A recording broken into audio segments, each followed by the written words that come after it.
আসসালামু আলাইকুম। আশা করি সবাই ভালোই আছেন। আলহামদুলিল্লাহ আমিও ভালো আছি। তো আমি যে এখানে পেঁয়াজ দিয়ে দিলাম, মানে পাতিলের ভিতরে প্রায় পেঁয়াজ দিয়ে দিছি। তো এখন দিয়ে দেবো পরিমাণ মতো তেল। হাঁস রান্না করব, তেলটা দিয়ে দিলাম। এই যে পেঁয়াজটাকে ভালো করে ভাজা নিব। তো পেঁয়াজটা ভাজা হোক। তো পেঁয়াজটা ভাজার জন্য আমি এখানে কিছুটা লবণ দিয়ে দিলাম, কারণ পেঁয়াজটা তাড়াতাড়ি ভাজা হয়ে যাবে। এই যে পেঁয়াজটা একটু ভাজা হোক।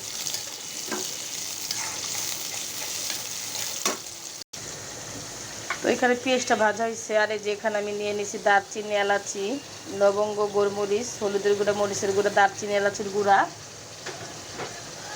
আর এখানে নিয়ে নিয়েছি আদা, রসুন, জিরা, কাঁচামরিচ বাটা। তো সম্পূর্ণ মশলাগুলো আমি দিয়ে দিলাম। মশলাগুলো একটু কষানো লাগবে।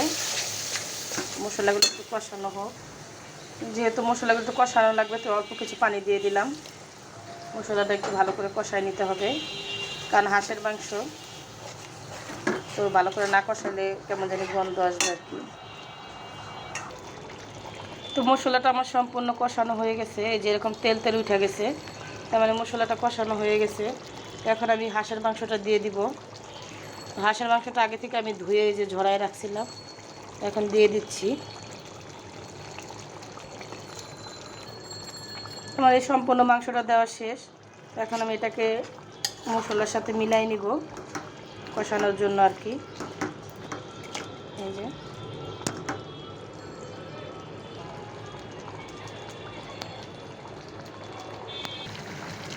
তো এই যে মাংসটা পুরো মানে বলক আইসা পড়ছে। তো এখানে 2টা রসুন দিয়ে দিলাম।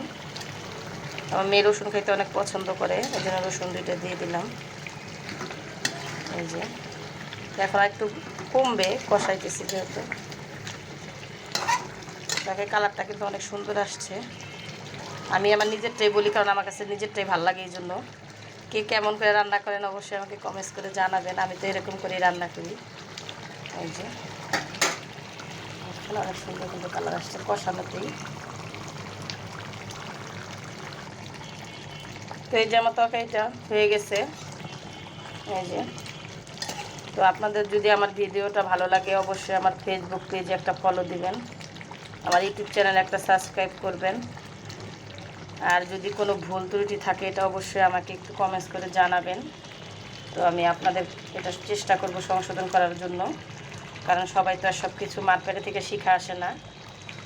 অনেক আপুরা ভাইয়ারা অনেক ভালো বুঝেন। অবশ্যই আমাকে একটু কমেন্টস করে জানাবেন। সবাই ভালো থাকবেন, সুস্থ থাকবেন। আল্লাহ হাফেজ।